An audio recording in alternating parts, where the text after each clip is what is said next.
lahat mga kapatid. Sabihin mo nga sa iyong katabi, you are a special child. Oh, may natugtong po yan of God. Tunay nga po mga kapatid na napakahalaga at napaka-special po natin sa puso ng ating Panginoon. Dahil tayo po ay ang kanyang bugtong na anak na si Jesus ay kanyang isinugo para lang sa atin. Amen. Hallelujah.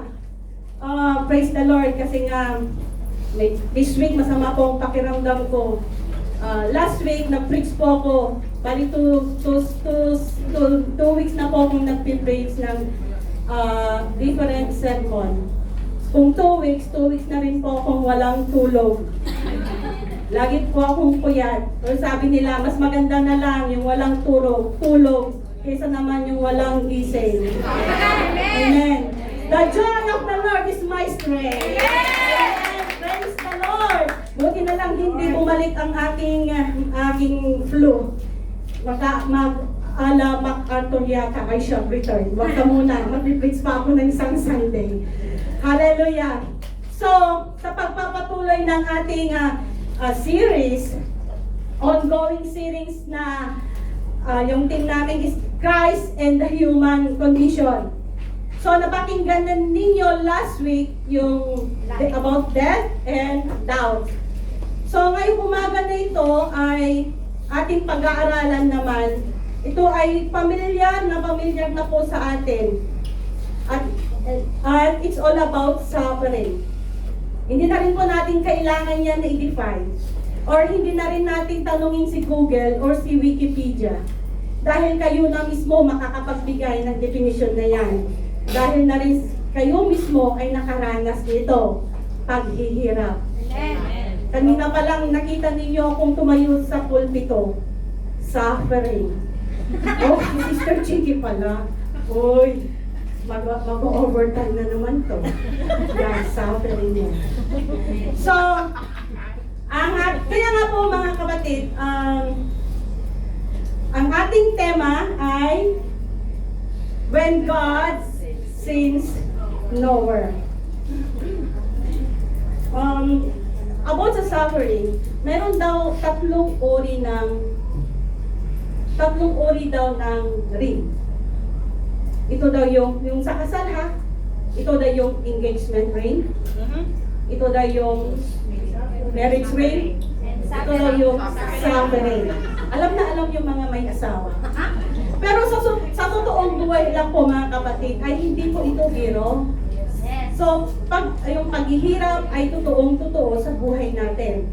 At madalas, kapag matindi na po yung pagsubok ng isang mabigat na talaga at nasasambit mo na saan ang Diyos. Yes. Kaya nga po, ito yung title natin. At ang ating passage ay mula sa Psalm 13, 1-6. Basahin po natin po ito sa Tagalog. Panginoon, hanggang kailan niyo ako kalilimutan? Kalilimutan niyo ba ako habang buhay? Hanggang kailan ba kayo magtatago sa akin? Hanggang kailan ko dadalhin itong mga pangamba ko? Ang aking mga araw ay punong-puno ng kalungkutan. Hanggang kailan ba ako matatalo ng aking mga kaaway? Panginoon kong Diyos, bigyan niyo ako ng pansin. Sagutin niyo ang aking dalangin. Ibalik niyo ang ningning ng aking mata upang hindi ako mamatay. Upang hindi masabi ng aking kaaway na natalo nila ako. Dahil tiyak na magagalak sila kung mapahamak ako. Panginoon, naniniwala po ako na mahal niyo ako. At ako ay nagagalak dahil ililigtas niyo ako. Panginoon, aawitan kita dahil napakabuti niyo sa akin mula pa noon. Shall we pray po mga kapatid? Ama namin Diyos na makapangyarihan sa lahat, kami po ay nagpupuri at nagpapasalamat sa iyong dakilang pangalan.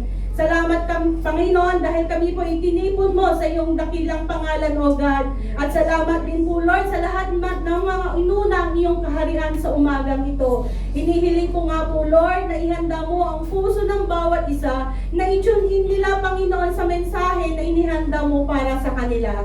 Tunay nga po, Lord, ikaw ang nakakakilala, Panginoon, ang pinagdadaanan ng aking mga kapatid. Dalangin ko, Lord, sa pamamagitan ng mensaheng ito, ikaw ay makakonect sa kanila.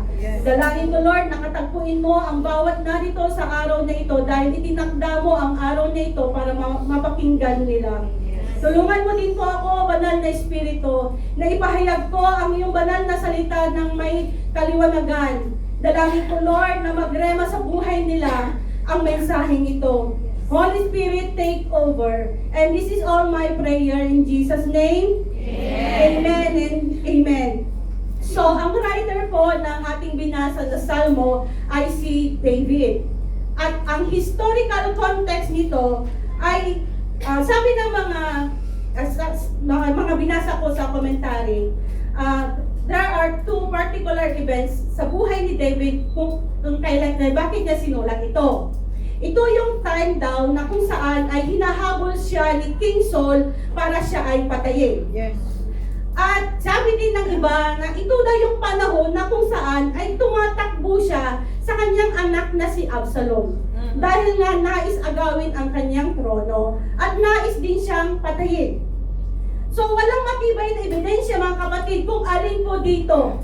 Pero ang sigurado natin ay ilang beses na ginamit ni David ang ganitong panalangin. Nasa gitna siya ng matinding suffering. Lahat tayo na narito mga kapatid ay dumadaan ng mga paulit-ulit na mga problema at pagsubok. Yes. I'm sure na makaka-relate din tayo sa sitwasyon ni David. At tignan mo nga yung katabi mo. Kung meron mukhang may pinagdadaanan or kasalukuyang dumadaan sa suffering.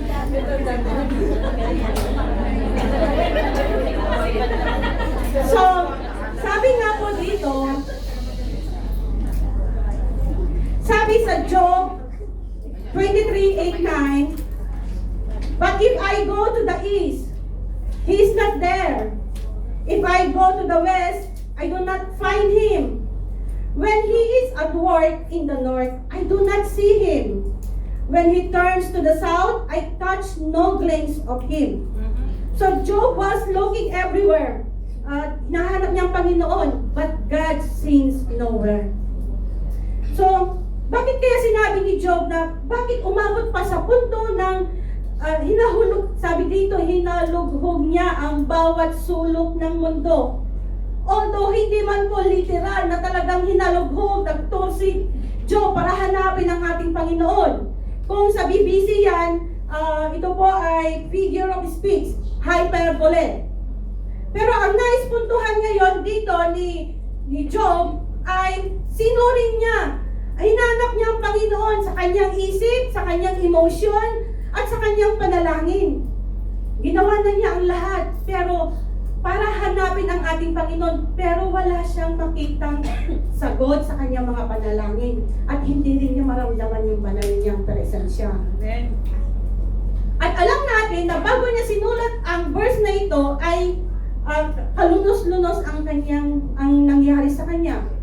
Suffering. Namatay ang kanyang mga anak. At namatay yung anak at gayon din po ang kanyang mga ari-arian ay nawala din. Pati na rin po ang kanyang kalusugan ay nagsuffer. Nagkaroon siya ng nakakadiring sakit. At ang pinakamasakit pa mga kapatid ay yung katahimikan ng Diyos.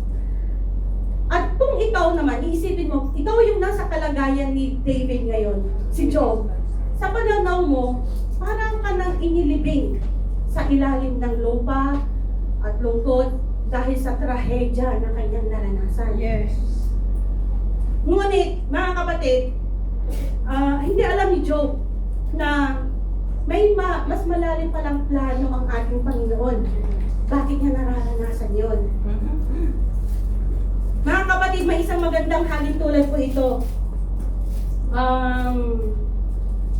Illustration po natin tungkol sa buhay natin. Inahalin tulad yung buhay natin sa isang buto. Nakikita ninyo ang unang buto nito.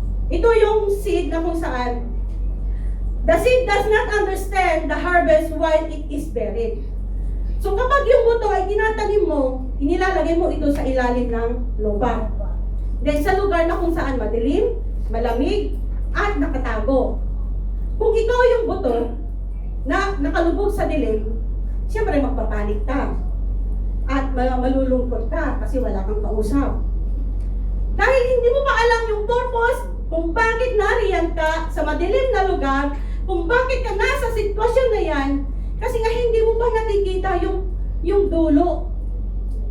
Pero meron palang magandang purpose yung nagtanim sa'yo.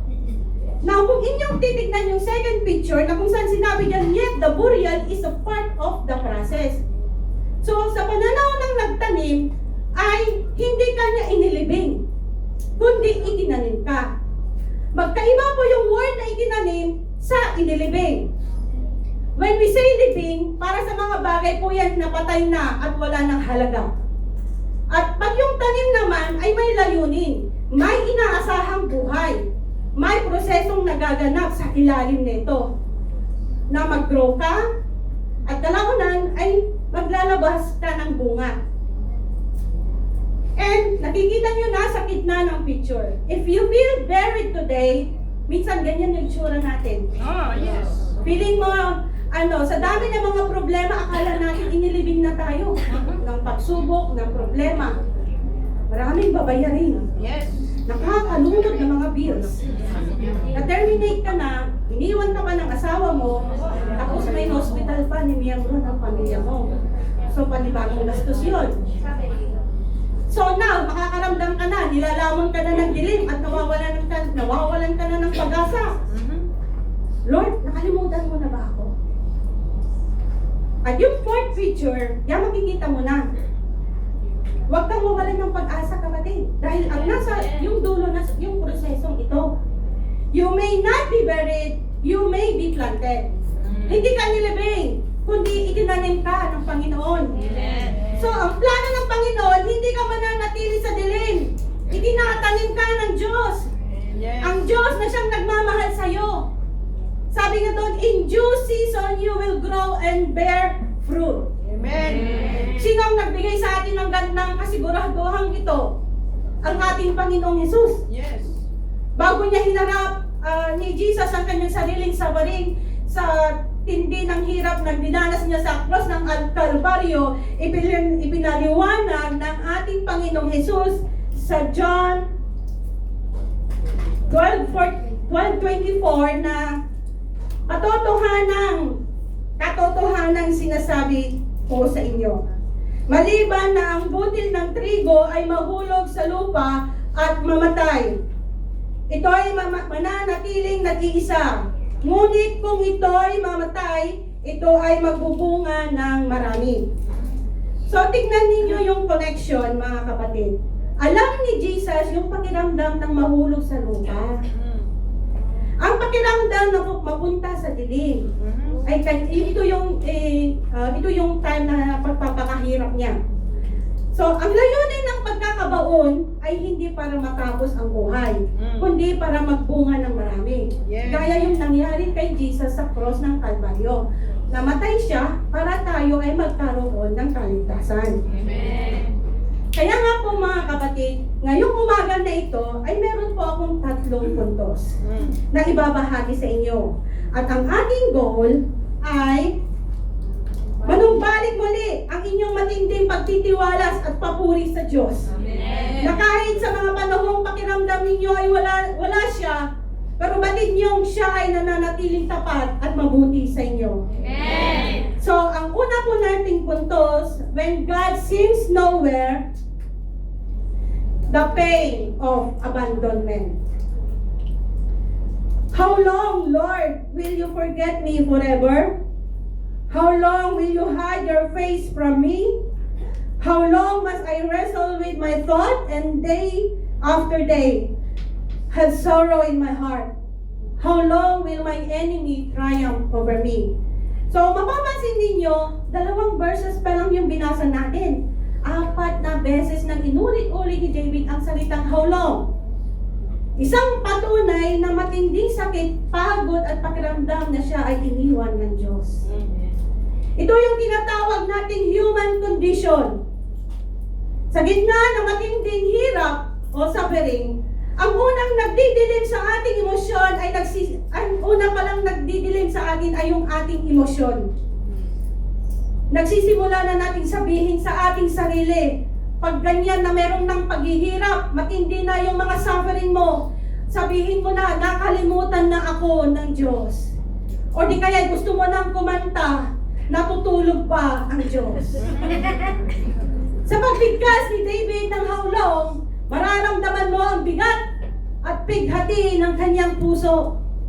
Dahil wala siyang tiyak na katugunan kung kailan nga matatapos ang kanyang paghihirap. Napakasakit naman kasi, Kuya Eddie.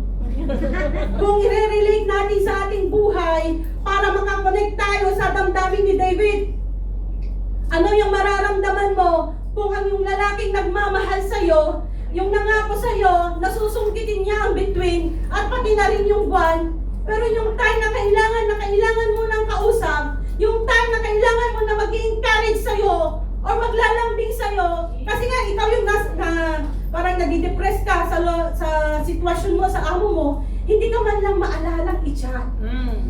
Nag-chat ka nga, call me, sin. Minsan nga nang bablock pa. Isipin nyo mga kapatid tignan ninyo, nararamdaman ninyo kung may asawa kayo. Nararamdaman din ninyo yung damdamin ni David. Ganon katindi ang pighati niya dahil pakiramdam niya, ang Diyos mismo ay hindi na nagpaparamdam sa kanya. So, naging panalangin na rin natin mismo yan, itong prayer ni David. How long, Lord? How long mo sasagutin ang ating panalangin? Itong asawa ko. Hindi ko alam kung anong problema niya. Siyempre, kailan lang Father's Day. Hindi ako makakonect sa kanya, di nag-video na lang ako. Siyempre, pag matagal ko naman lang siyang pinag-pray, there is a plan and purpose kung bakit nangyayari ito. Yes. So, nagiging prayerful ako. And then, nagiging yung very patient ako sa kanya. Kahit na ganun ang pakikitungo yung mga mahal natin sa buhay, pero pinaparamdam pa rin natin yung pagmamahal na nararamdam na binibigay ng Diyos sa atin. Amen? Sa kabila ng hindi maganda yung pakikitungo nila sa'yo. Yes. So Father's Day, hindi ko nababatiin kasi hindi naman niya ako binati ng Father's Day. Pero si Lord, alam mo ba si Lord, parang nangunusap yan. Huwag kang ganyan. Magbigay ka ng gift. Ano Lord? Lugi ako. At yung magkakaroon na siya ng guys. Pero si Lord naman, para maramdaman niya na kahit na hindi kami nag-uusap, na naaalala ko siya, na mahal ko siya. Napapanood niya ako. Tapos may mag-message na ako, di ba? Tapos, kahit na gano'n, di binigay ko. Sabi nga niya, nung nag-message daw, kasi ang feeling nila, feeling namin, sabihin mo sa mama mo, umuwi siya. O, di namimiss niya ako. Patalastas lang niya. Halimbawa, how long? Kayo naman. How long, Lord? Kailan mo sasagutin ang prayer ko? Hanggang kailan mo ipagkakaloob, Panginoon, ang matagal ko ng kahilingan? Lord, 47 years old na ako, single pa rin ako. Lord, wala pa akong boyfriend. Parang gusto ka nang umawit, Lord. Lord, kung sino pa ang marunong magmahal, ay siya pa hindi nabibigyan. Naku naman, Lord, Gary, ano pa na ako makinig sa'yo? Now, how long, Lord, I must wrestle? Nakadalawang kontrata ka na sa amo mo. Wala man lang increase.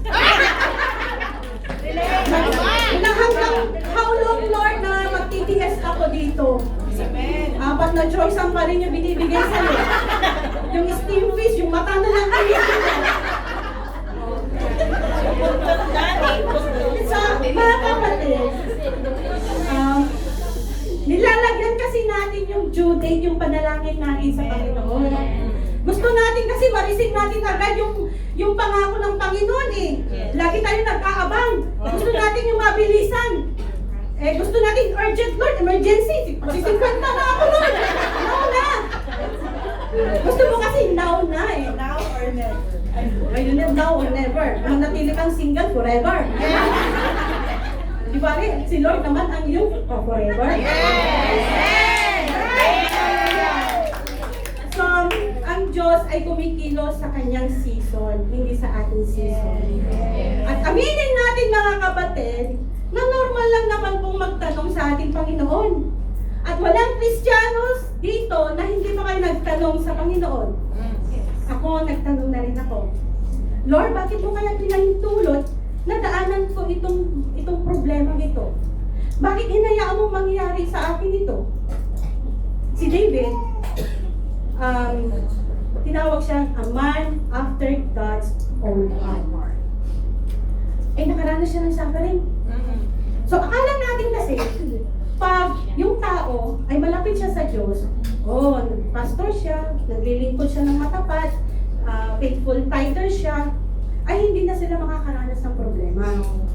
Ngunit mga kapatid, hindi po totoo yan.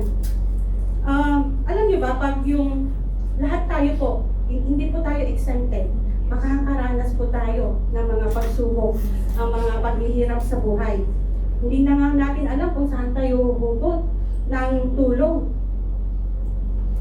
Yung moment na hirap ka na, at hinahanap mo yung Diyos, hindi mo siya maramdaman, at hindi mo siya, parang hindi ka niya kinakausap. Nakaramdam na ba kayo ng ganon? Yes! Na parang ang tahimik ng Panginoon, feeling mo yung prayer mo parang nasa ceiling lang. Lord, kausapin mo naman ako. O di pa si Satanas, kinakausap ka niya. Dal-dal! Huwag kang tumingin sa katabi mo. Mamaya, pag nakausapin ka na, kinakausap ka. Parang iniwan ka na ng Diyos. Kinalimutan ka niya. Sabihin mo na, walang Diyos. Wala kang, sabi ng Satan sa iyo, hindi ka na mahal ng Panginoon mo. Huwag ka na lang mag-church. Hindi naman nasasagot yung mga panalangin mo. Doon ka na lang sa birthday, sa beach. Kompleto doon, may higado, may pansit, may take-out pa sa ka pa. Diyan ka, pupunta ka sa Lifeway, si Sister Chiki yan, ang magpipraise. Mag-extend na naman yan. Magugutong ka lang dyan. Ganyan yung kaaway, bubulungan ka. Huwag kang pipilitin ka pa niya na gawin yung mga bagay. Yung time na dapat maging aware kayo mga kapatid. Yung time na feeling nyo hindi kayo kinakausap ng Panginoon, diyan entra ang kaaway. Yes. Pipilitin niya, nasagutin mo si Luke. Eh ayaw nga ni Lord si Luke. Kahit yung pangalan niya ay gospel. Sabi ni Lord, sabi ni Satan, muna magsi-50 ka na, si Luke na, sagutin mo na siya. Si Lord ayaw niya. Gusto ni Lord si John. Sabi mo na, Lord, wala akong kakilalang John. Si John the Baptist o si John the Beloved? Hindi, si John. John na siya. Wala na. So, mga kapatid,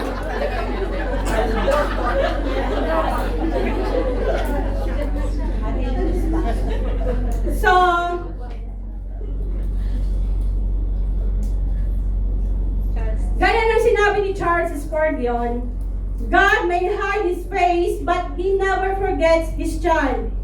A hidden face is not a forgetful heart. Maaaring itago ang Diyos ang kanyang mukha, pero hindi niya makakalimutan ang kanyang anak. Ang mukhang nagtatago ay hindi nangangahulugan ng pusong nakalimot. Wow, nagkinilig ako dito. Diba? Ang ganda. Hindi kahit hindi ako kinakausap ng asawa ko, I'm sure na mahal ako. So, ganyan tayo ang Panginoon. Hindi nakakalimot po ang ating Panginoon. So, dahil nga po ang pananabik ng Diyos ay hindi ibig, yung pananahimik ng Diyos ay hindi po ibig sabihin yung nagpapabaya na siya. So, sabi nga po dito, sandaling panahon kitang iniwan, ngunit dahil sa tapat kong pag-ibig, muli kitang kakalingain at sa tindi ng aking galit, sandali akong lumayo sa iyo. Ngunit Ipadarama ko sa iyo ang aking kahabagan sa pamamagitan ng pag-ibig na wagas. Iyan ang sabi ni Yahweh na magliligtas sa iyo. So, kapag tinawala ang Diyos, ito ay isang banal na pagdidisiplina ng Panginoon upang turuan tayo ng dependence, lubos na pag-asa sa Kanya.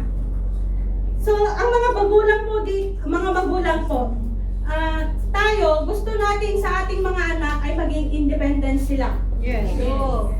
So, pero ang ating Panginoon, tinuturuan tayo na umasa sa Kanya at hindi po sa ating sariling galing, sa ating sariling kakayahan, sa ating sariling lakas.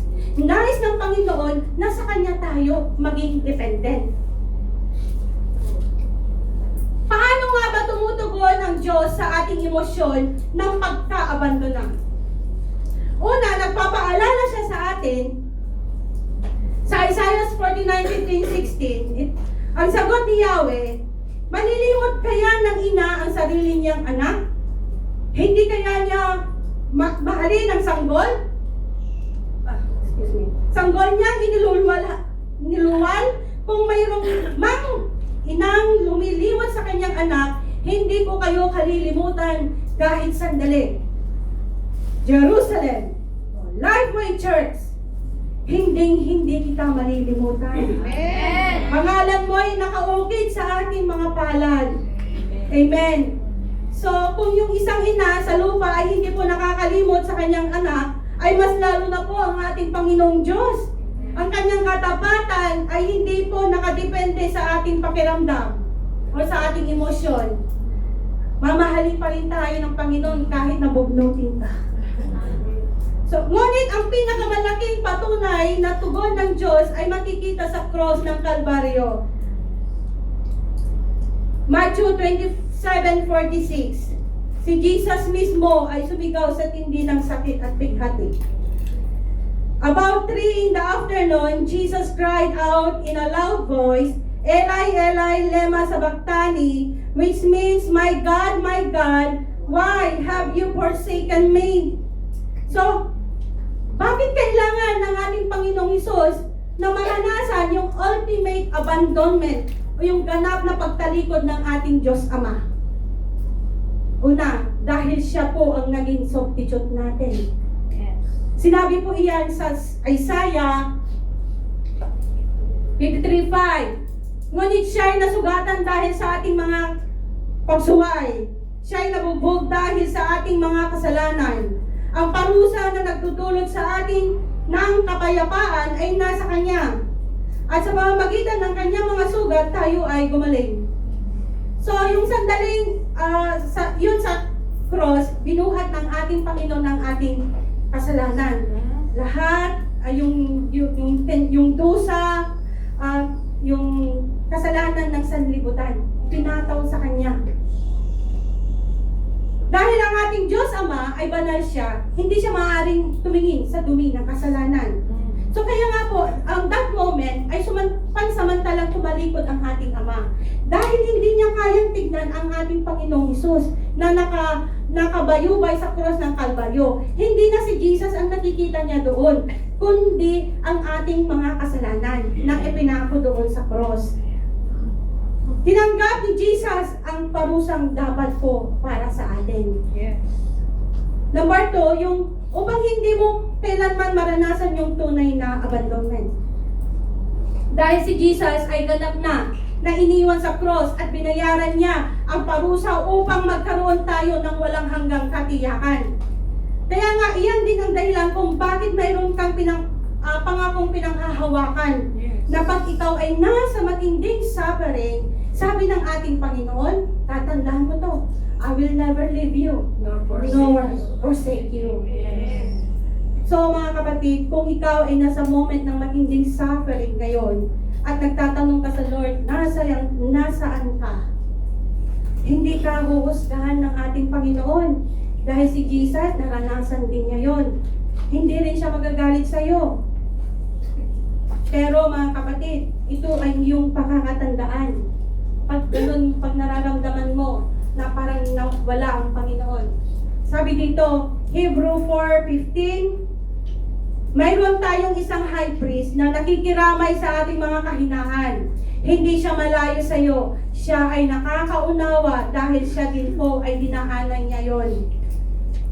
So mula sa pain of abandonment, dinala ni David ngayon ang kanyang panalangin sa susunod na antas. So hiningi niya ngayon, ang ating next ay yung hiningi niya sa ating Panginoon yung karunungan at panunaw ng Diyos. At iyan po yung magdadala sa atin sa point number 2. The plea for understanding. Look on me and answer, Lord my God, give light to my eyes, or I will sleep in death. And my enemy will say, I have overcome him, and my foes will rejoice when I fail. So pansinin ninyo, napakalaki po yung pagbabago sa tono ni David. Sa verse 1 and 2, mareklamo siya at matanong.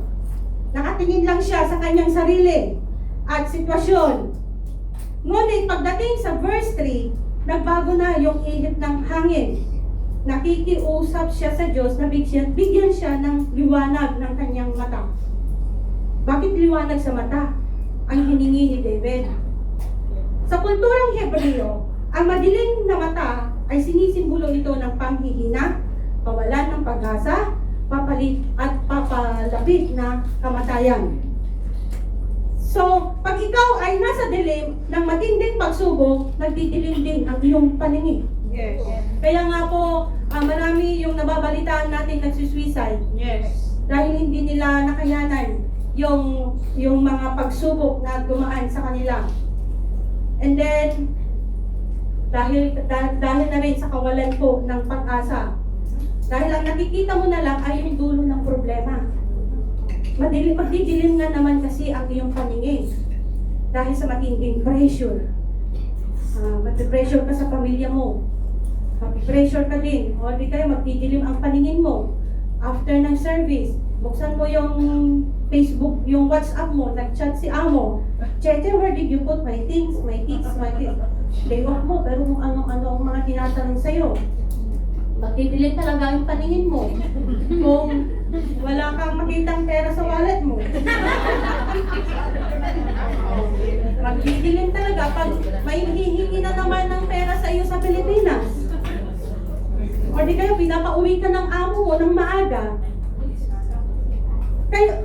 Kaya ang hiling ni David ay bigyan siya ng pag-unawa. Bakit kaya nangyayari iyon sa kanya? So meron din tayong ganitong panalangin at damdamin. Yes. So may mga nangyayari sa ating buhay, parang ang hirap-hirap maunawaan. True. Dapat ka naman naglilingkod sa Lord. Nagbibigay ka naman ng handog mo. Hindi ka naman nalilay.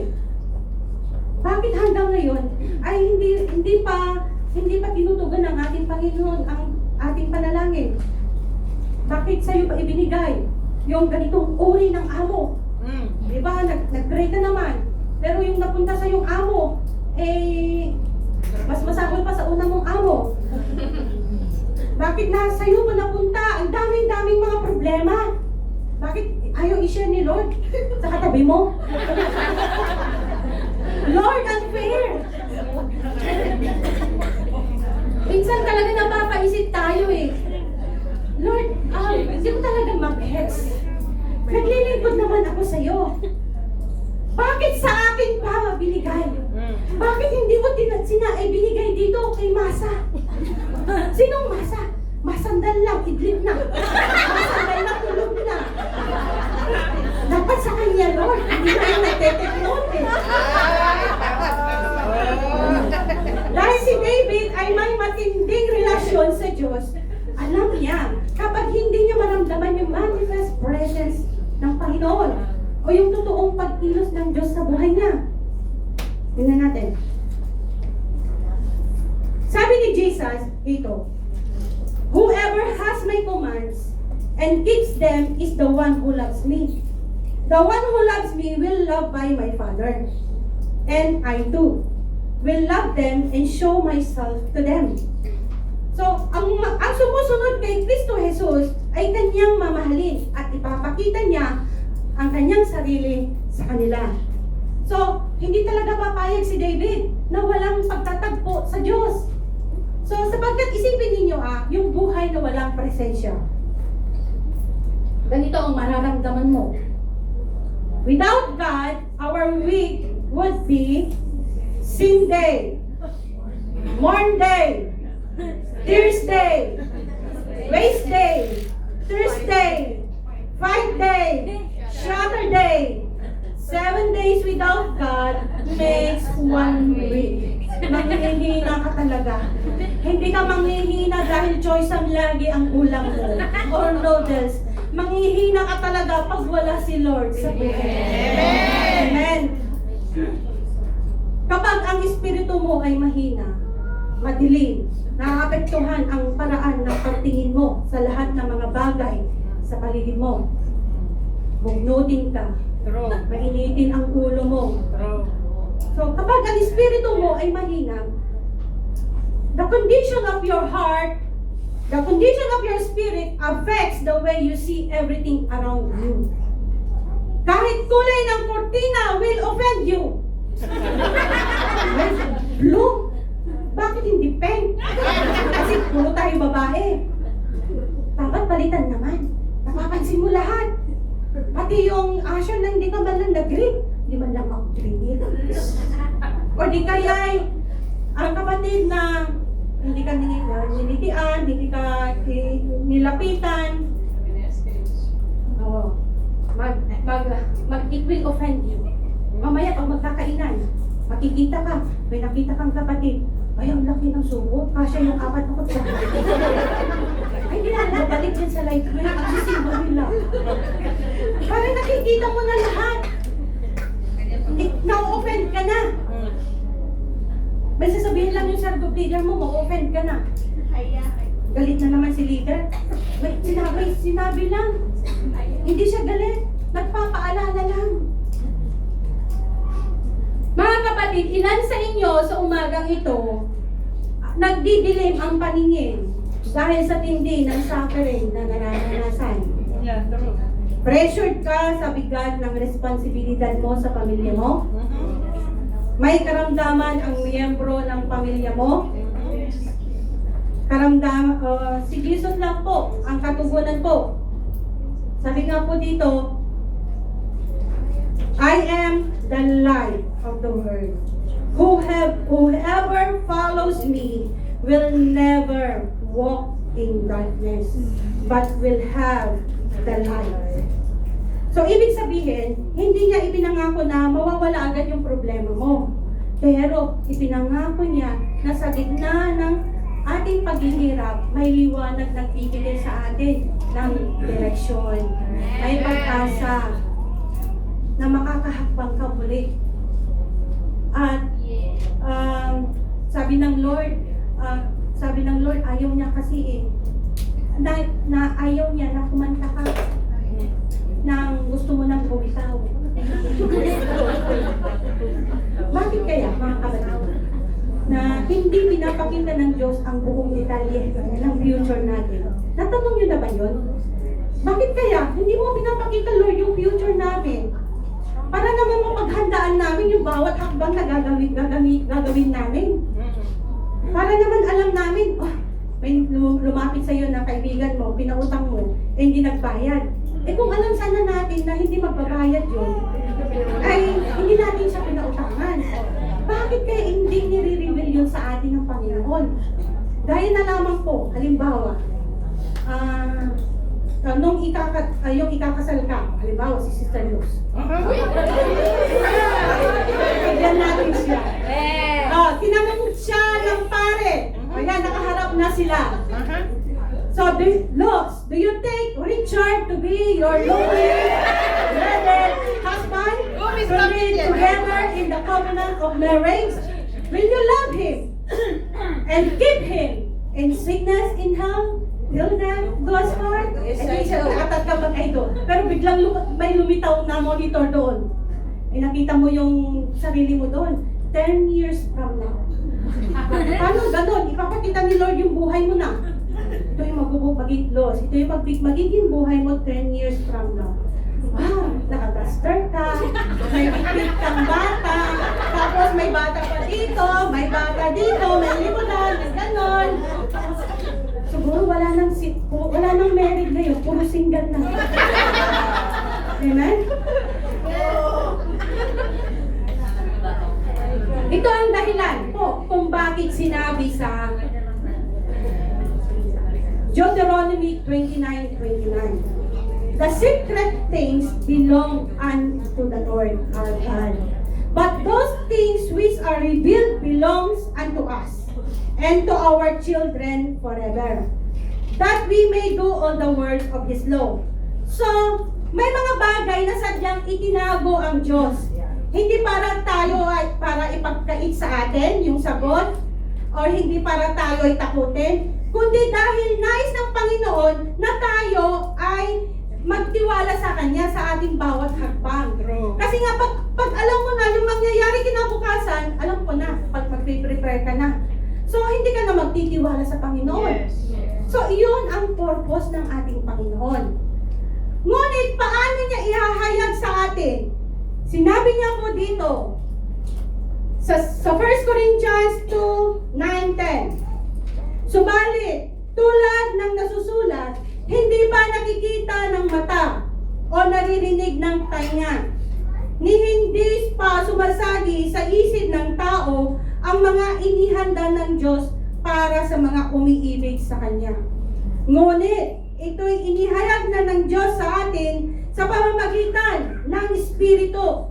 Ngunit ito'y inihayag ng Diyos sa pamamagitan ng Espiritu.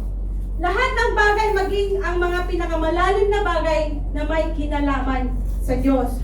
So, dyan po sumasagot ang Diyos. Mga kapatid, ang mga bagay na hindi kayang abutin ng ating pangunawa, yung nakikita ng ating mga paningin, ay ipinapaunawa yan sa atin sa pamamagitan ng Kanyang banal na Espiritu kapag lalapit tayo sa Kanya. Amen. So, upang mas lalo pa nating maunawaan ang liwanag sa mata na hinihingi ni David, basahin natin yung prayer ni Paul. I pray that the eyes of your heart may be enlightened in order that you may know the hope to which He has called you. The riches of His glorious inheritance is His holy people.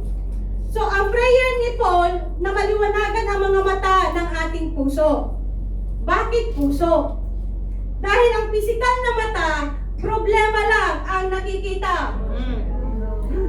Ngunit kapag ang mata ng puso mo ang niliwanagan ng ating Panginoon, mauunawaan mo ang sinasabi ng Daniel 2:22. Inihahayag niya ang malalim at lihim na mga bagay, nalalaman niya kung ano ang nasa dilim at ang liwanag ay nananahan sa Kanya. So pag ang puso ay naliwanagan mula sa Kanya, makikita mo na pag ikaw ay dumadaan sa napakahirap na sitwasyon ng iyong buhay, ay meron palang rainbow. There is a rainbow. So, makikita mo na sa likod ng katahimikan ng ating Panginoon ay ang likod nito may protection pala. Maunawaan mo na kapag sinabi ng Diyos, wait, ay hindi niya sinasabi yun na no. So kapag binigyan ka ng Diyos ng understanding, hindi man po nagbabago ang ating sitwasyon mo bukas, pero nagbabago naman yung disposition mo ngayon. Yes. Kakayanin mo ng ngumiti, magpatuloy dahil alam mong tapat ang ating Panginoon. Amen. Hallelujah. Praise the Lord. So let's move on to the last but not the least. The praise for His goodness. But I trust in your unfailing love. My heart rejoices in your salvation. I will sing the Lord's praise, for He has been good to me. Bakit nagpupuri na si David kahit hindi pa nagbabago ang kanyang sitwasyon? At ginamit pa niya yung perfect tense. Pinupuri niya yung mga bagay na ginawa na ng ating Panginoon in the past upang angklahan ang kanyang kasalukuyan. Ang pagpupuri ay nagpapabago sa ating focus. Pag nag-uumapaw yung pagpupuri mo sa Diyos, hindi mo na mararamdaman yung sinisigaw ng iyong emosyon. Kundi ikaw ay magpupuri na sa Panginoon. Na hindi mo na iniisip na iniwan ka ng Diyos. Kundi iniisip mo na andyan ang Diyos na tutugon sa iyong Yes. panalangin. Amen. Sabi nga dito, but I will sing of your strength in the morning. I will sing of your love, for you are my fortress, my refuge in times of trouble. So, when you overflow with worship, ay nagbabago ng ating focus. Nire-redirect po tayo ng Panginoon na sa bagay na dapat po nating tunguhin. Praising God changes your perspective. Kapag nagpupuri ka sa gitna ng pagluha, binabago ng Diyos ang nararamdaman mo. True. Amen. So pinapaalala niya who God is. Sino siya sa buhay mo. Yes. That Jesus is your fortress, that Jesus is your refuge, that Amen. Jesus is your salvation and your deliverer. At dito natin makikita yung malaking pagkakaiba ng prayer at saka praise. When we pray, we talk to God. Madalas natin sinasabi ito kung ano yung mga maaari niyang gawin para sa atin. Puro na lang, Lord, kailangan ko ng ganito. It's not, when we're praying, nakikipag-usap ka sa Panginoon. So when we praise, we talk about God. So, sinasabi mo yung mga kagandahang loob ng Panginoon, yung mga attributes niya.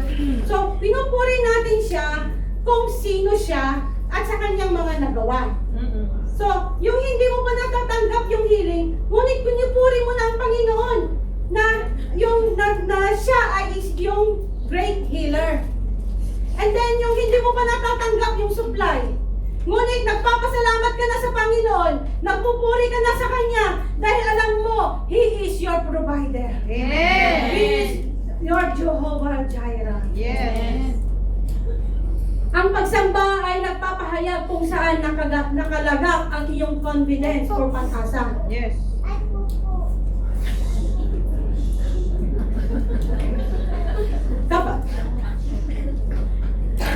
Let them give thanks to the Lord for His unfailing love and His wonderful deeds for mankind. For He satisfies the thirsty and fills the hungry with good things. So kapag nagpupuri ka sa kabila ng paghihirap na nararamdaman mo, ipinapakita ng ating Panginoon, pinapakita mo sa ating Panginoon, Lord, you are my confidence. Yes. Lord, nakakatayo ako ngayon dahil andyan ka. Nasa iyo ang aking confidence. Amen. My confidence is not in myself, but it is in you alone. Yes. Yun ang dahilan kung bakit kailangan nga natin ituon yung mata natin si Jesus. Kasi hindi ka makakapagpuri ng maayos kung iba ang iyong iniisip. True. Kanina, ang ganda ng ating worship, umiiyak ako kanina. Kung iba yung focus mo, hindi ka makapagpuri ng maayos, hindi mo nga maitaas yung kamay mo. Ang nasa isip mo, hindi ang ating mga liriko ang nakikita mo o kinakanta mo, kundi ang nasa isip mo, nahugot ko kaya yung plancha. O di kaya, ang sarap ng kulang pala mamaya. Ano yun? Talungkong. Lapsoy. Hindi ka makapag-concentrate. Lagi mo na lang iniisip yung gagawin mo. Paano ka?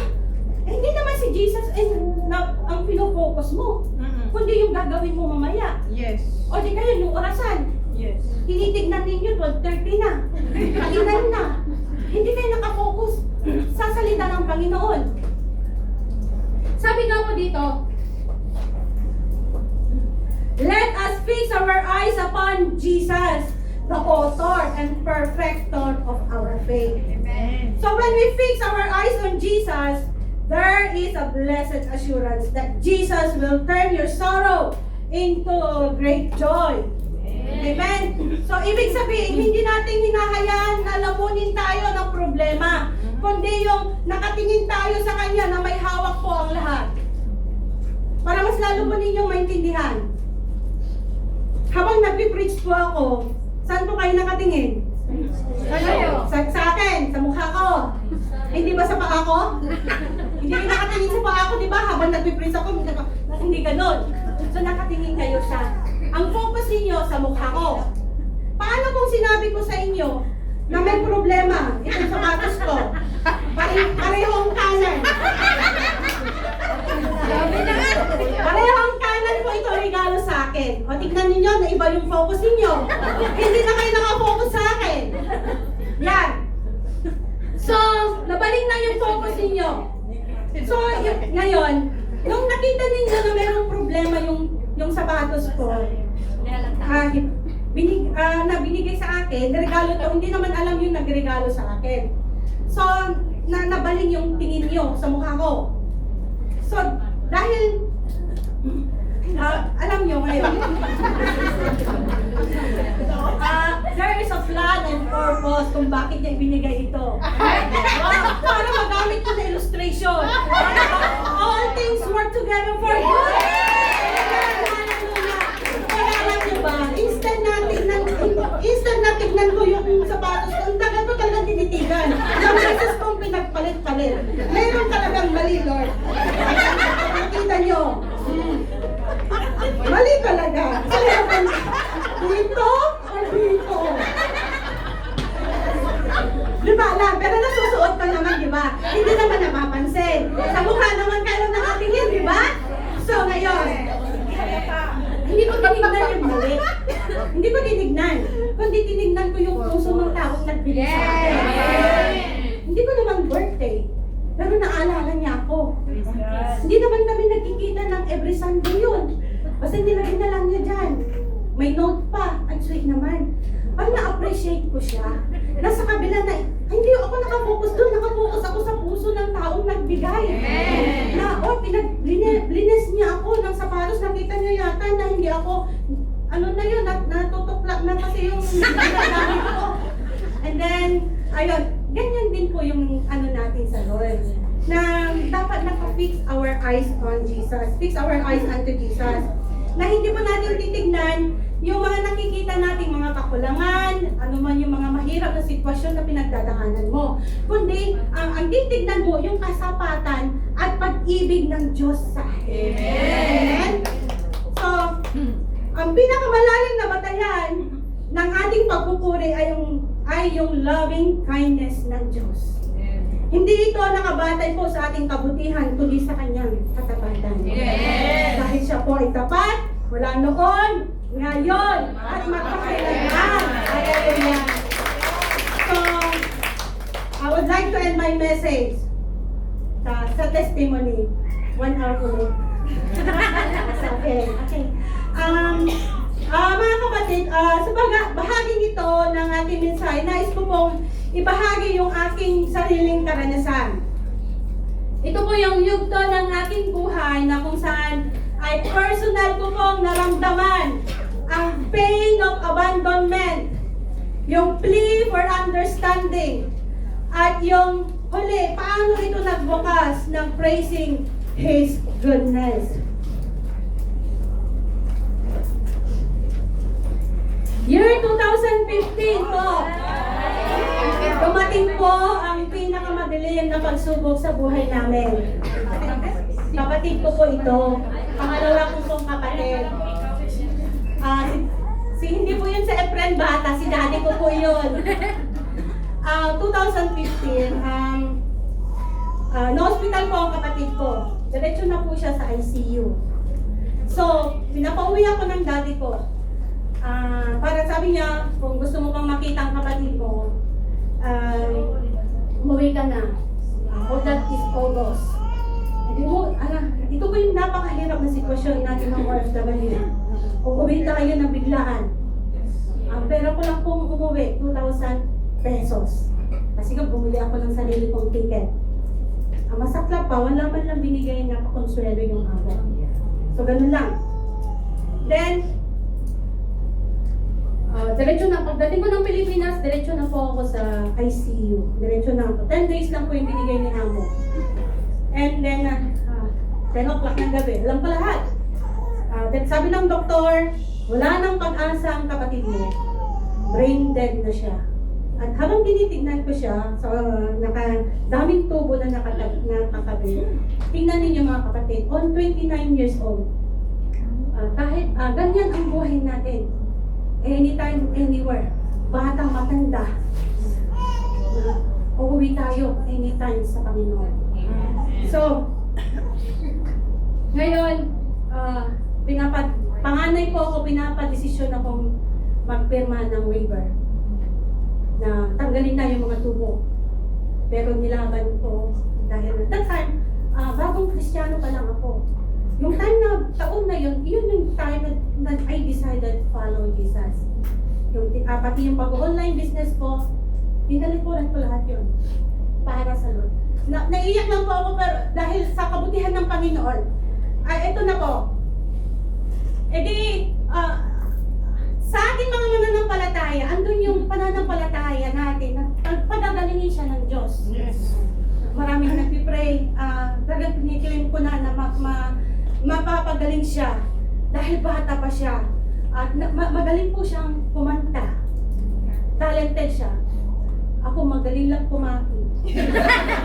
Wala po. Lahat, ako lang talaga sa pamilya namin ang wala man lang galing. Yun lang.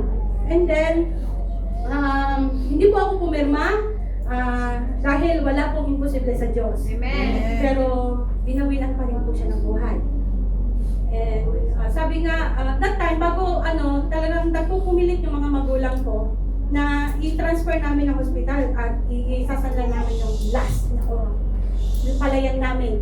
Bago ako nakapag-desisyon na gano'n, kinabukasan, is talagang kinuha na siya ng Panginoon. And then, yung damdamin ko, parang ang dami kong mga questions sa Lord. And, di nakagulan na yung kapatid ko, nag-ask ako ng extension sa aking amo. Kung maaari, na nakikita ko yung mga magulang ko talagang, kasi favorite nila na anak. Ako favorite ko din siyang kapatid. And then, wala.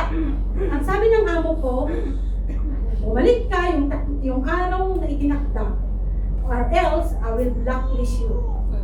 So, masakit sa damdamin ko, naiwanan ko ang pamilya ko ng ganon na sitwasyon.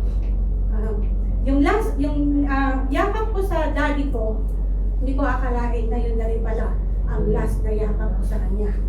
Now, nagbalik po ako ng Hong Kong ng August, and then September, tumawag sila ulit, magpapakasal daw yung kapatid ko. Sabi ko, parang tuyong-tuyo na ako. Hindi ba pwede na pababain muna natin ang lusa? So talagang pinababangan lusa after 40 days. After 40 days, nagpakasal sila ng ipag ko kasi nga buntis. So alam nyo naman doon sa Pilipinas. After ng kasal, niras na sa hospital ang daddy ko. So mga 2 weeks pa po, nag-stay siya sa pabalik-balik. First time po niyang hospital. Hindi niya kinaya yung pagkawala ng aking kapatid. Biglang lumitaw ng may mala na pala siyang karamdaman. Yung time na namatay ang aking ama, October 25, yan din po yung time na bumaba ako sa aking amo. Natutulog po ako doon. Dito ako natutulog sa church kasi waiting visa ako. Hindi na po ako nag-renew sa amo ko dahil sumapa yung parang nagtampo ako na wala man lang silang care. Pero mamaya, makikita niyo kung bakit. So, ayun, nag-ask ako na, October 25, kailangan ko umuwi agad. Di ba pag waiting visa, kailangan maghintay ka pa. It's either 2 to 3 weeks. Siyempre, hindi na sila makahintay ng ganong katagal. Pumunta ako sa immigration. Doon ko naranasan yung ma-interrogate para kang kriminal. Sabi ko, Lord, kung hindi mo ako sasamahan dito, mahihimatay ako. Ang susungit pa naman yung mga, yung mga officer doon, yung tututag yung ilong mong mag-English, you're trying na, you are proving na namatay yung daddy mo. Oh no, your dad is not dead. Maybe that is long time ago. Hindi na lang po, nakapag-post po ako sa Facebook. So yun ang pinakita kong evidence. May ebidensya pa, nakabaon na yung nakataon. Hindi rin sila naniniwala. So, yung post ng Facebook, buti na lang. So, yung pumayag sila, October 28 po ako umuwi. Kaya lang, nagpahabol pa. Alam mo talaga pag suffering. Sunod-sunod yan. Nasa airport na po ako. pauwi ng Pilipinas. Airport, na-overstay ako. Paalis na po yung eroplano. Paano ako na-overstay? Kagagaling pa lang po sa immigration. Sabi ko, Lord, doon umiiyak na ako. Parang, Lord, grabe na to. Parang, nakakota na, Lord. Sabi ko, in just 2 months, August, October lang po, almost 2 months, nawala sila sa buhay namin. Parang hindi, 2 times din po akong umuwi ng Pilipinas. Napakahirap po magastos. Gastos sa hospital, gastos sa pamasahe. Ito na po. So, nakauwi naman po ako ng maluwalhati sa Pilipinas. Now, sa paglipas po ng panahon, yung time na yun, hindi ko talaga maunawaan. Feeling ko talaga yung pain of abandonment. Na yung sandaling yun, madilim yung aking paningin. Na wala akong maunawaan sa mga ginagawa ng ating Panginoon. Ang nakikita ko na lang yung kawalan ng pag-asa, sakit at katahimikan po ng ating Panginoon. Ang hirap po talaga mawalan po ng mahal sa buhay. Yes. Napakahirap po. Kung sino po naman po yung pinaka-importante at pinaka-close ko na pamilya ko, ay siya pa ang kinuha ng Panginoon. Now, sa paglipas po ng panahon, ang aking mga katanungan ay unti-unti pong nagliwanag.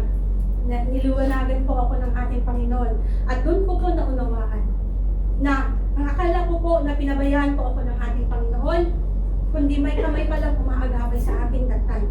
Na kumikilos, na ino-orchestrate pala ang ating Panginoon sa likod ng mga nangyayari sa buhay ko. Tungkol naman po sa kapatid ko, yung healing na inaas ko sa Lord, actually pala, pinakita sa akin ng Lord, ibinigay ko na yung healing na yan sa kapatid mo. 16 years old, nakano siya ng rheumatic heart disease. 16 years old, at saka may mababa na yung white blood cells niya at mahuhulog na ito na leukemia. Inuwi po namin siya sa bahay kasi hindi na po namin siyang kayang ipagamot.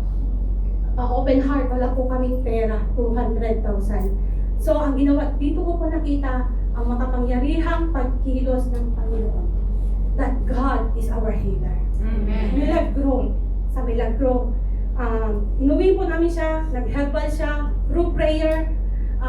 That time talagang Bible lang ang dala-dala niya. Talagang naintindihan niya lahat yung mga binabasa niya sa Bible. Nakita ko sa kanya yon. And then, di ba iniwanan itong dalawa niyang anak? Yan pa ang nagpapa-broke ng ating puso na nag-iwanan niya ang kanyang dalawang anak. Di ba, 16 years old, dapat umuwi na siya sa Lord eh. Pero in-extend ng Lord ang kanyang buhay. 29 years old siya nung namatay. At iniwanan pa kami ng dalawa anak niya na magagaling din kumanta at sa mga instrument. So, doon ko nakita, doon, meaning, in-extend na ng Panginoon ang kanyang buhay. And then, about naman po sa aking amo, na noon hindi ko maunawaan, bakit hindi niya hinipo ang puso ng aking amo. Pwede naman niya ako i-extend. Yung pala, merong naghihintay sa akin na mas magandang amo, mas generous, at mas maganda yung pakikitungo sa akin. So, kung binigyan nila ako doon, ay siyempre mahihiya ako na hindi ako mag-renew. So, nakaplano pala yun lahat. At tungkol naman po sa biglaang kasal ng kapatid ko, naka-orchestrate na rin pala yun. Dapat nagmamadali sila, di ba? Yung pala, at least yung bunso namin ay nakita pa at nihatid pa ng aking ama. Nakita pa niyang ikinasal. Tingnan niyo kinabukasan is, tinakbo na siya sa hospital. Talagang biglang nanghina siya yung after yung kasal. Tungkol naman po sa pera, di ba nagre-reklamo ako ng 2,000 lang? Actually, nung umuwi po ako sa first kapatid ko, 2,000, tapos may nagbigay sa akin mga chocolate, may mga at least 2,000 may pasalubong pa. And then, may nakilala po ako dito na umuwi ng Pilipinas na terminate, naka-wheelchair. Ang dala lang po niya, shoulder bag. At yung passport niya. Wala siyang, ang pera niya is $100. May benta pang ulo. Sabi ko, nung naaalala ko, Lord, Now I know. Dapat pala maging mapagpasalamat ako sa iyo. Mas panalo pa pala ako kaysa dito. Kasi nga, siya $100. Akong meron akong 2,000 pesos. Walang benda, hindi ako naka-wheelchair na upo. Amen? Now, yung about naman sa extension na another pang 5 days sana, 10 days, di ba? Mag-i-extend pa sana ako. Meron pinakilala sa akin ng Lord sa airport ulit. 2 Pilipina. The same kami ng sitwasyon. Namatayan din sila. Sabi niya, yung isa, nagre-reklamo, 3 days lang daw. Yung isa, 7 days. Di parang nasampal na naman ako doon. 10 days ako. Hiya ako talaga kay Lord. Lord, talagang hiyang-hiya ako sa Lord. Yung lagi akong nagre-reklamo. Yun pala, ay mas highly favored pa rin ako. Amen? Ito ba, yung iba sa pera, makikita niyo, di ba madilim yung mukha ko doon? October 25 po yan. Yan yung araw na namatay ang aking ama. Pero may Bible quiz po yan. May Bible quiz kami. Yes. Talagang, hindi ako nag-review. Tignan ninyo ang favor ng Lord. Hindi magagaling yung mga kasama ko. Pero pinapanalo pa rin ako ng Lord. Siguro binubulungan niya si Sister Marisa magpatalo. Kaya kalaban kong naiwan eh. Madami kami noon. Nanalo pa ako ng 1,000. May pera ako umuwi. Noon yun, alam niyo, pag madilim ang mata mo, hindi mo makikita yung mga bagay. Meron ka lang makapangyarihang kamay na Panginoon na kumikilos sa buhay natin. Siyempre, madilim mo yung mata mo, ang iniisip mo lang, ang focus mo is yung problema mo, kung saan ka kukuha ng pera mo, or paano mo malulutas yung problema mo.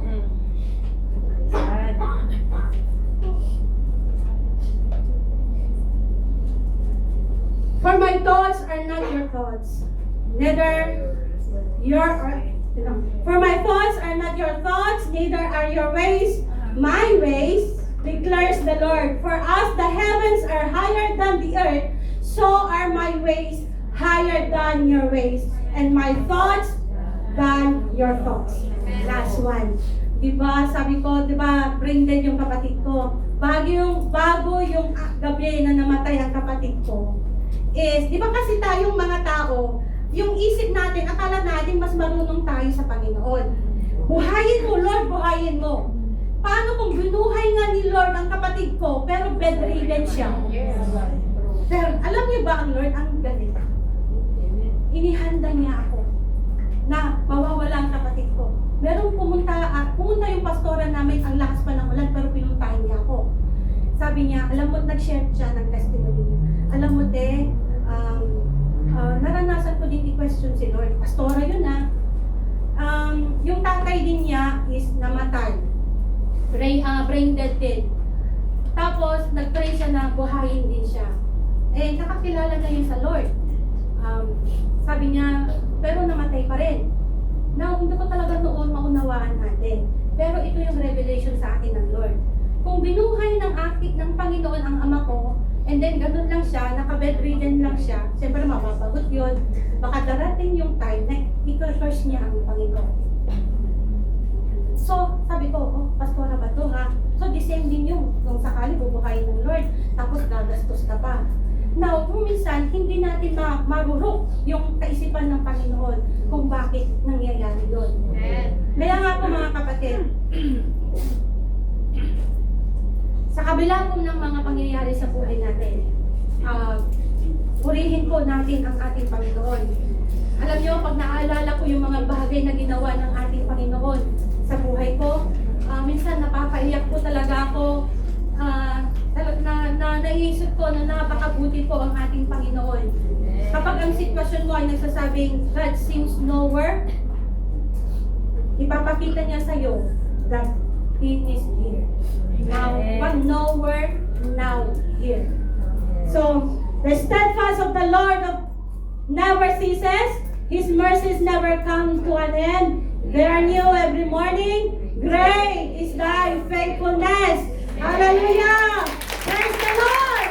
Hallelujah! Kaya nga po mga kapatid, every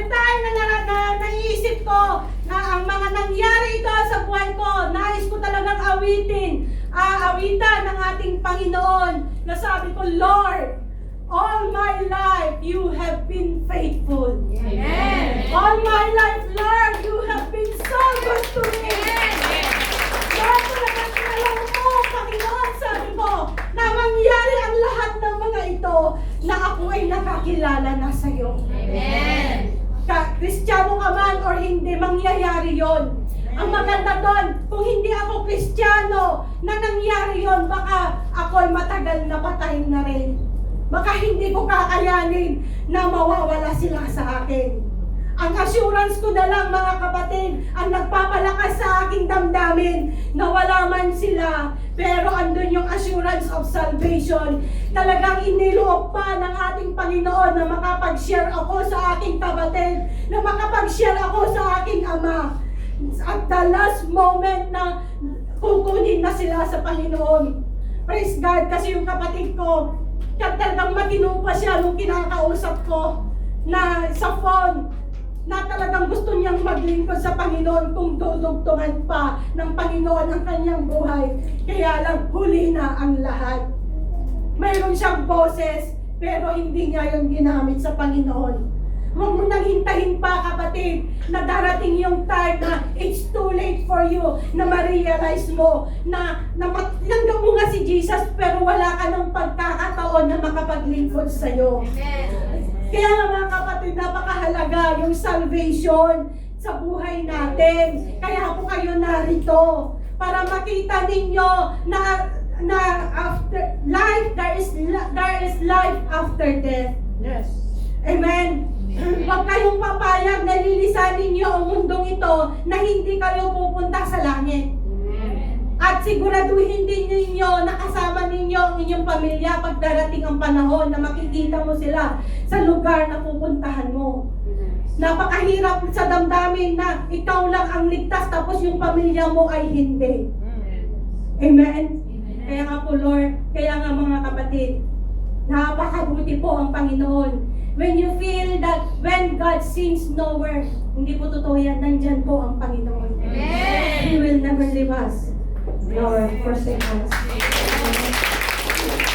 Let's all stand. Habang inaawit po natin itong goodness of God, I want you to look back. Isipin ninyo yung mga bagay na ginawa ng ating Panginoon. Nandiyan na ito, God! We will declare, oh God, how good you are. Let's all worship the Lord. Hallelujah, open your mouth. Raise up your hands to the Lord. Hallelujah, praise Him. Because He is good. His mercy, His merciful God. Hallelujah.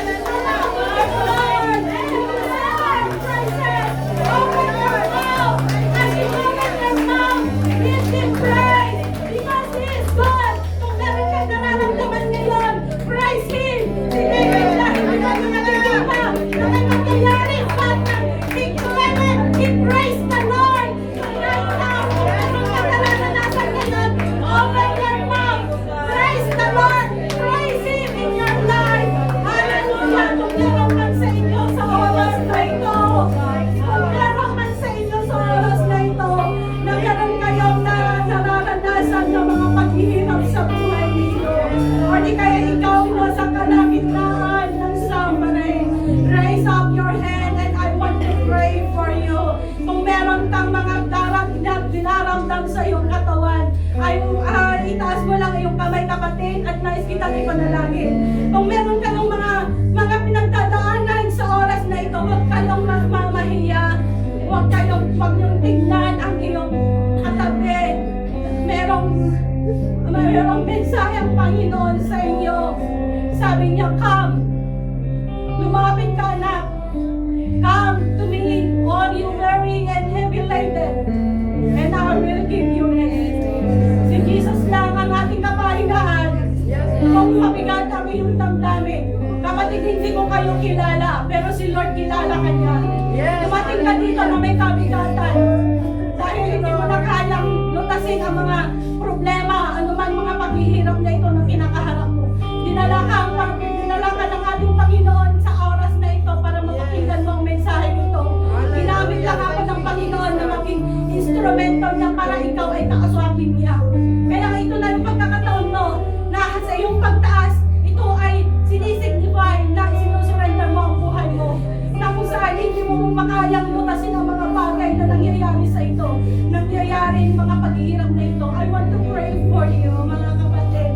Can you raise your hand higher to the Lord? Hallelujah, Lord.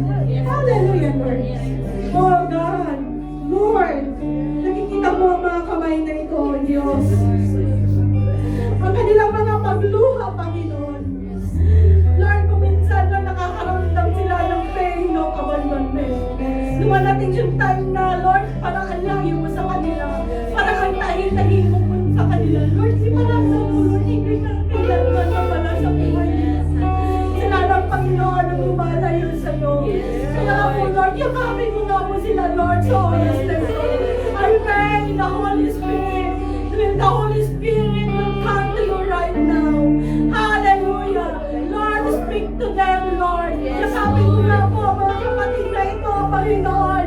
Lord, na itinataas nila ang kanilang kamay. Ikaw ang nakakaalam, Panginoon, kung ano yung mga idinudulog nila sa iyong panay. Kung sila man po ay nangangailangan, Panginoon, ng miracle healing, Lord, sa kanilang katawan or sa yung mga nire-representan nilang mga mahal nila sa buhay. Lord, dalangin ko nga po na ang iyong mga kapangyarihang pagkilos, Panginoon, sa oras na ito, because you are our great healer, because nothing is impossible to you. You, Lord, hallelujah, wala pong mahirap sa iyo na Lord, Panginoon, kayang-kaya mong pagalingin ano man ang mga nararamdaman nila at sa mga tao, Lord, na nais nilang magaling sa araw na ito. Lord, ipuin mo nga, Lord, ang mga nangangailangan ng kagalingan sa oras na ito. Physical healing, emotional healing, Lord, ipagkaloob mo sa oras na ito. Lord, natagpuin ko ang mga kamay na ito, Lord. Lord, yakapin mo sila, O Diyos. Lord, kahabagan mo sila sa mga kapatid, Lord, na nangangailangan din, Panginoon, ng pagliliwanag mo, na hindi nila maunawaan, O God, kung bakit nila pinagdadaanan ang mga bagay na ito. Kung meron ka man kinuha na mahal nila sa buhay, Lord, open their eyes, Lord, that they can able to understand, Lord, why those things happen in their lives. Lord, tulungan mo sila, Lord. Yakapin mo sila, Lord, na makamukon sila sa buhay.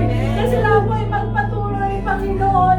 Dahil alam po namin, O Diyos, wala ka pong pinapahintulutan na mga bagay, Panginoon, na alam mo na it will hurt us, Lord.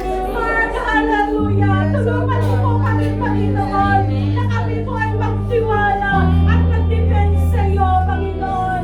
Dahil kung aasa lamang po kami sa sarili po namin mga lakas, Lord, maghihina po kami. Dahil wala po kami noon, O God. Tulungan mo po ang bawat isa na narito sa mga nangangailangan din po, Lord, ng financial breakthrough. At dami po nilang mga responsibility sa pamilya.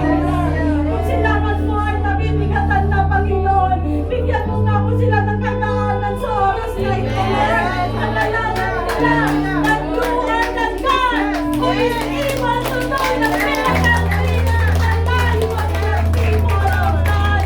Lord, wag mong hayaan na lumabas ang mga narito, Panginoon, na hindi nila makamit, Panginoon, ang matagal nilang inaasam sa iyo. Hallelujah, ikaw lamang ang nakakakita kung ano mo, Lord, ang mas nakakabuti mo sa amin.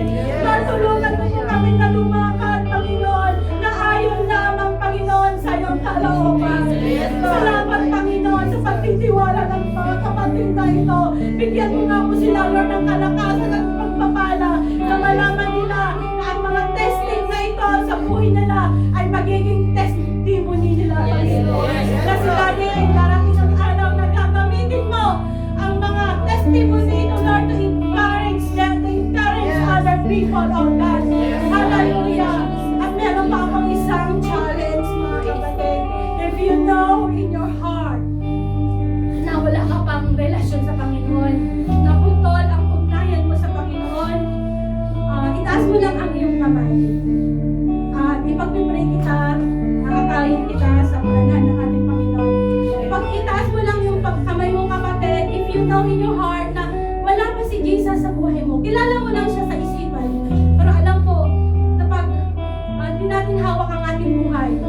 na pag mamatay tayo, hindi mo alam kung saan ka pupunta.